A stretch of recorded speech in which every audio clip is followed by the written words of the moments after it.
The book I'm going to be talking about today needs every trigger warning under the sun pretty much, a jumbo box of tissues, and a kitten just to make you feel some happiness again.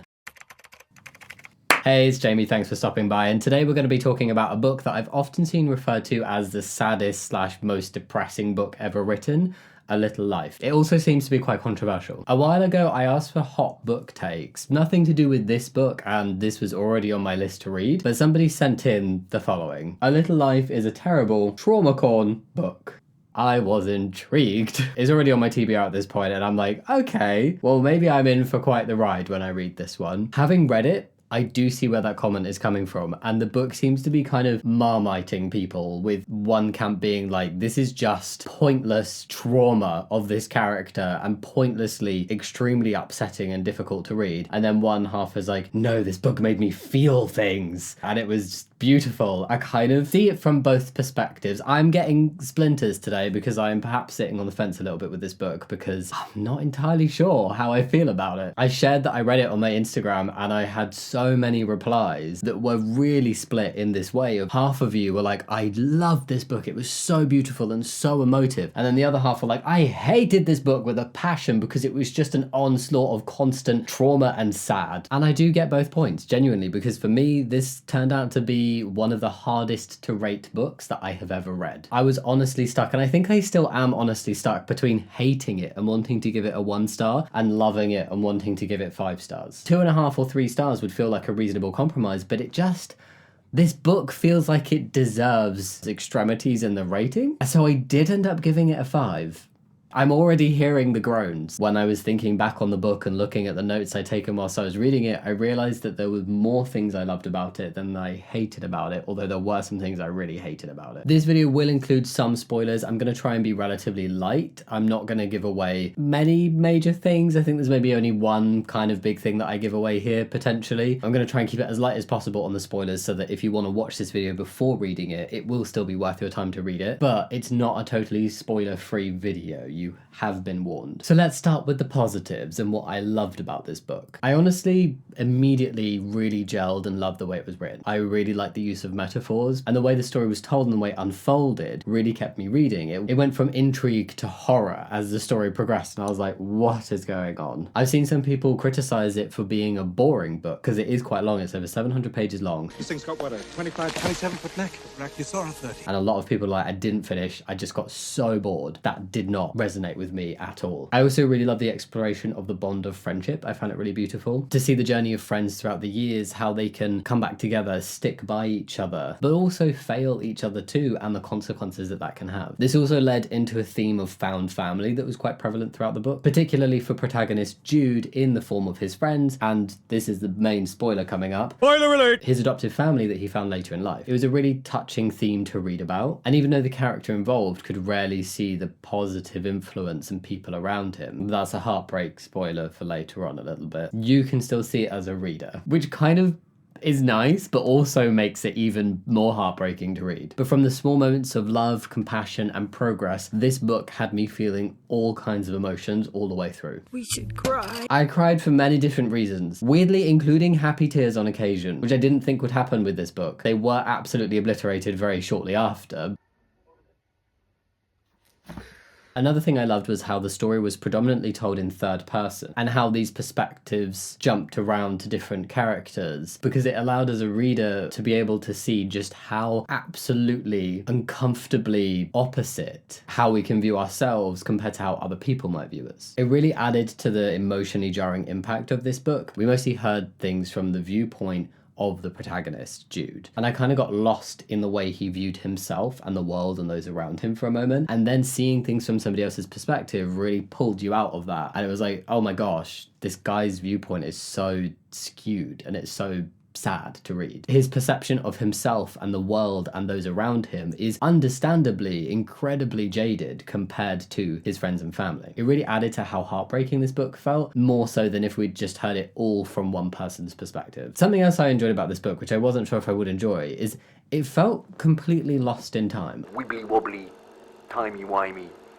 stuff. I don't really know when this book was set, and it spans quite a long period of time as well. There were no real solid mentions that I can remember of technology and world events, aside from some fleeting mentions of emails and mobile phones, but I can't remember what type of phones they were or what type of computers they were or how advanced the technology was. So I actually have no idea if it was like the end of the book was 20 years ago or supposed to be 10 years in the future. There was also no era anchoring world events that happened. I've also seen this be criticized about the book, but I kind of like it. It allows it to exist in its very own little universe bubble. It reminded me of shows like Sex Education, where it's really difficult to place it in a time or country even, because there's a lot of influence from a lot of different places and a lot of things that are juxtaposed in terms of timing, because you'd have smartphones, but then also really old-fashioned cars and decor. I just kind of really like it when it feels like these worlds are entirely within their own universes and there's no concrete setting within our universe and timeline. There's one more thing I wanted to mention now, because it doesn't sit in hate, but it also doesn't sit in love, and I'm going to put it in what I'll call the grey zone of emotions around this book, and that is the way it made me feel. I love a book that can really make me feel, whether that's happy, sad, scared. I read a book to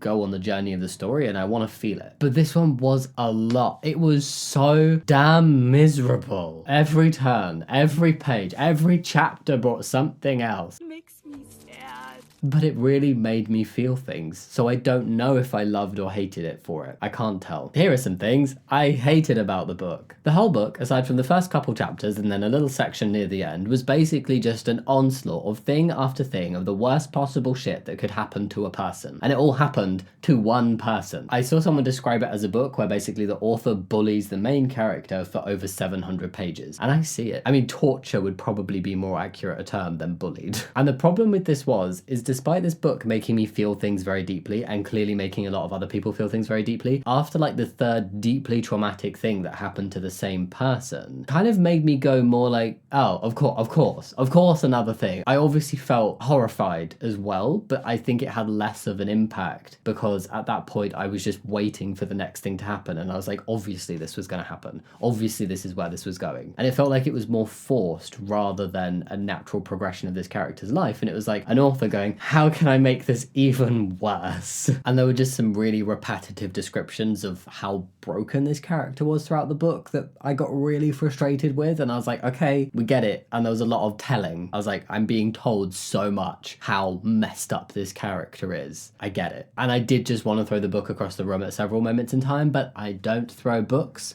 So I took a deep breath and carried on reading. It's like the author really wanted to make the most traumatized character possible and set him up for having zero possibility of making any progress to move beyond his past in any way whatsoever. Which does bring me to my next point. Throughout the book, there's a kind of theme of therapy being posed as something that multiple characters don't really believe in and don't think is worthwhile. Even when a character tries therapy, it's never depicted as making any kind of positive impact on their life. Aside from maybe one moment at the end, but that's incredibly ambiguous. One bit even reads, with what he had begun to see as the sinister pedantry of therapy, its suggestion that life was somehow repairable, that there existed a societal norm, and that the patient was being guided towards conforming to it. The view from the characters towards therapy is so cynical. I made a bunch of notes out this book of like, why are these people not in therapy? Why is nobody seriously considering therapy? Now, I'm not saying that therapy is the umbrella cure for all life's problems. It definitely works better for some people more than others. And it really heavily relies on finding a good therapist that you feel comfortable with as well. It just felt like there was no space given for a positive mention of what therapy can do in people's lives. There was even a point where a literal doctor, as in a character that's a literal doctor, says to Jude, the protagonist, that he doesn't have mental health issues. And this doctor also says his craziness is all man-made. Just a very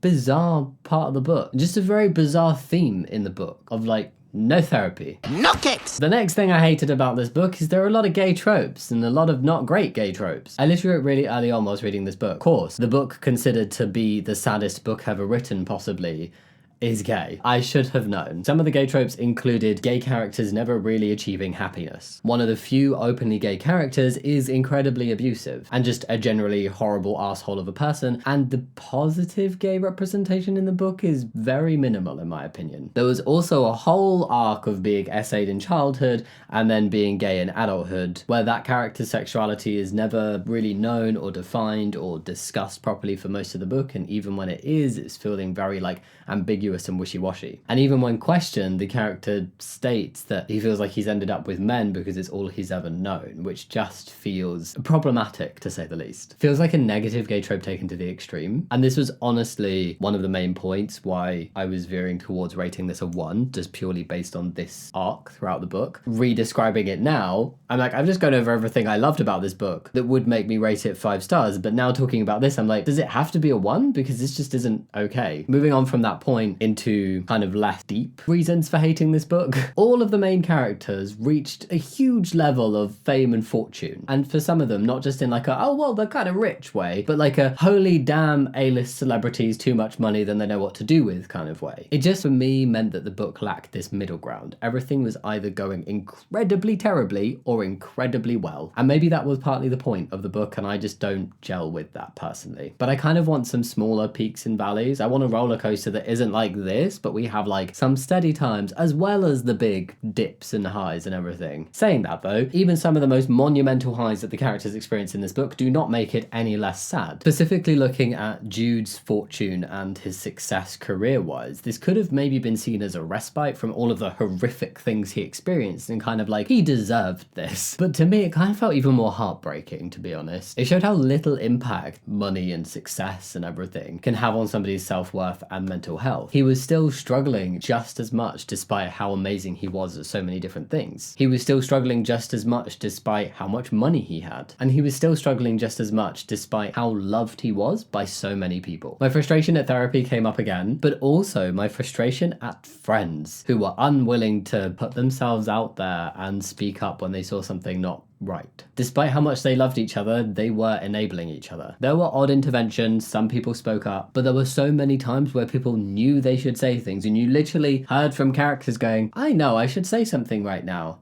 Oh, I didn't say anything for the 1000th time. They were too scared of causing offense or pushing somebody into pushing them away and shutting them out that they just didn't say anything, and they let self-destructive behaviors carry on. And I know it's way easier said than done, but sometimes we have to speak up. And I know that we can't always help, but I just wanted to see more characters try. So this book wasn't just really upsetting, it was also really, really frustrating. It made me angry. There were multiple times where I wanted to be able to shake certain characters by the shoulders and be like, say something, please. I've also mentioned that Jude is the main character several times, and this is something that I didn't necessarily hate, but it was a little bugbear about the book. I felt slightly cheated because when I read the blurb of this book and I was like, should I read this? Let me see what the general gist is. I was sold a story about 4 friends. So I thought this book would be about the 4 of them, at least kind of equally. But throughout, we hear very little, to be honest, for how long this book is, from 3 of the friends. One of them in particular is barely in it. He kind of felt like he served more of a functional role, like a means to an end, rather than being fully baked into the story. So the whole book is about Jude, with little interludes about other characters, but even those little bits about the other characters, 90% of the time it revolves around their connection to Jude. This is totally fine, by the way, but based on the description of the book, it was definitely not what I expected, so I felt a little bit disappointed. When I accepted that this book was not about 4 friends, it was about one guy and the role that some people played in his life. I wanted more of how his friends viewed him. I wanted more about Jude from the perspective of others. Because this is one of the things I loved about the book, and I spoke about earlier, is that you can get lost in just how skewed Jude's perception of himself and the world and everything is, that you start thinking like, oh my gosh, what is going on? This is really sad. And then it flips to another perspective, and it's still really, it kind of makes it more sad because you're like, oh wow, that's not not true at all, but you see how things really are, because it's almost like, oh, maybe this friend doesn't really care about him, and then you see the perspective of that friend and it's like they love him. And I really like that switch up between to see that difference, but I kind of wanted more of it, because we got glimpses and it was some of the most heartbreaking bits of the book to kind of be ripped away from seeing this character's perception of Jude and the positive impact that he's having on their lives and how much they care about him and how much they love him and how much they admire him, to then be like plonked back into Jude's perspective where his own view is totally the opposite and he's not believing the love he's receiving. That was not meant to rhyme. Finally, the book could have been a chunk shorter in my opinion. Maybe this is why some people find it boring, because it was very long, and I do think some of the moments were very drawn out and some things got quite repetitive. I felt like there were a lot of slightly different scenarios described in quite heavy detail that were all intended to show the same kind of emotion and the same kind of impact, or explain the same kind of behavior or belief system in this character. And there were points where I was thinking, okay, look, we get it. It does kind of sound like there was more I hated about this book than loved. But to be honest, the main things I hated were the gay tropes and the attitude towards therapy. I loved the writing, I loved the way the story unfolded. I just wish that certain themes were handled more sensitively and better, to be honest. And I am still feeling torn about the ratings, but I think now that it's been a while since I finished the book, and I wrote this up a while ago and I wanted to like sit on it for a bit and mull it over, I would be more inclined to rate it lower, I think, because despite the fact that I loved how emotive it was and how it was written, I know I keep saying that. Now I'm being repetitive, I just can't get past some of the damaging tropes in the book. I think that's just the main thing I'm hung up on, because like I want to be able to rate it highly. I want to give it 5 stars, but I don't feel like I can. So am I still feeling torn? I don't know anymore. But I wanted to talk about some of the feelings I had in the moment. Now that I've discussed my post-reading and my thought through feelings on it, I wanted to go through, like I did with Wicked, some of the things I was feeling as I was reading bits. The most common things I wrote down whilst I was reading is, I hate this book. I want to throw it across the room. I don't want to keep reading anymore. Ugh. Something else I wrote was about the first 2 chapters. I was like, it's like the first 2 chapters are easing us into the story and like lulling us into this false sense of happiness. And then the 3rd chapter, the author just goes like, right, it's time for some trigger warnings. So Shaba's actually started reading this book since, and she's not got past the 2nd chapter yet. And she's like, why is this so sad? I have been laughing at some of the stuff in this book so far. And I'm like, just you wait. There was lots of me going, where is the therapy? Yes, that was a thing. Oh, the first time I cried, this is going to be a bit of a spoiler, was on page 182 when Harold and Julia wanted to adopt Jude. It's probably the first time in his life when people have shown him in a parental way that he's truly loved and accepted. I'm just waiting for the part where he's going to reject it though, because he feels unworthy. This was a very mixed emotions, and also slight spoiler, he does kind of reject it, but not in the way I was expecting. But his inner turmoil and lack of trust over the love he's receiving was really hard to read. But yeah, it took me 182 pages to cry at this book. If you read it, what made you cry first? That's a nice topic to discuss. Oh, can they all just be vulnerable and honest with each other for a moment, please? This was a big part of my frustration. I think I've discussed it before already in this video, but people just seem so scared to communicate openly. I actually don't want to turn the page right now. This is when the main openly gay character turns out to be incredibly abusive, and something happened, and I was like, I just don't want to read this book anymore. This is just awful. Why does so many shit things have to happen to the same person? I'm so angry right now. I actually don't want to continue reading. It got so much worse. Again, I don't want to keep reading. This was all the middle section of the book. It was rough. Oh, this is horrible. And then OMG, 604 to 605 nearly had me bawling. I'm not going to spoil the specifics on that for you. I don't think I can even remember it right now. I'd have to get the book out to remind myself, but that might be something fun to look forward to if you're reading or planning on reading this book. I'm putting this down for a bit. I hate it so much. This book. That was the worst bit. It ended as I expected, but I was still surprised. There was a lot more things I wrote down as I read it, but they're very spoiler heavy. So I didn't want to give all the spoilers away, although you're probably getting a kind of gist. But I think based on what I said, it would still be worth reading if you want to read it, but only read it if you want to feel really miserable. We should cry. I do feel like this book needs to have a trigger warning list somewhere, because it touches on some very, very heavy topics in very, very detailed ways. And I picked it up knowing it was sad, but having no idea why or what it entailed, and I feel like that might have been useful. Anyway, that's kind of all my thoughts on it. Yeah, it made me feel a lot of things. Positive, negative, all of the in-betweens, and I still don't really know how I feel about it. I'm sorry for sitting on the fence, but I think I explained it earlier, that It feels so split. There's some things I loved, there's some things I hated, and I feel a bit stuck with it about whether the things I hated really overall everything I loved and whether everything I loved about it can overall everything I hated. Anyway, I want to hear what you thought about it if you've read it, and if this video has made you want to read it, or if this has put you off reading it if you were considering it, and also if you've got any suggestions of different books that you would actually consider the saddest book ever written. It's so subjective, it would be very hard to actually have a true winner of the saddest book ever written, so there's probably loads that would fit that title for several different people. So I'd be happy to revisit this topic with a different book and do a little comparison. And I also want this to generally be a bit of a series on the channel, so I'm currently working on the scariest book ever written. Yay, I have already had nightmares. And a big shout out and thank you to my Patreons. You'll see some names going up the screen of my lovely Patreons. It just helps support me and keep making this content for you all. And a big shout out to my top tier Patreons: Ginger Blues, Tig, Night Soul, Sugar Joe, Elden K, Nesta, The Third Hatman, Max Mix Mods, Dylan Irving, River Champion, Chloe, Ina Balash, TNS Mum, Sally Drew, Randy, Albar, Marv Mallow, Rachel Raptor, Jesse Emerson, Gosco, Sienna Lamb, Slayer, Sarah Hobbs, I nearly did it, The Paisley Prince, Riley Ray, Bill Dad the Showite, @AAA_Mars, The Deck of Cards, Claire Henley, and Marin. Thank you so much for all your support. I really appreciate it. And thank you so much for watching this video. I will see you in the next chapter. Much love. Bye.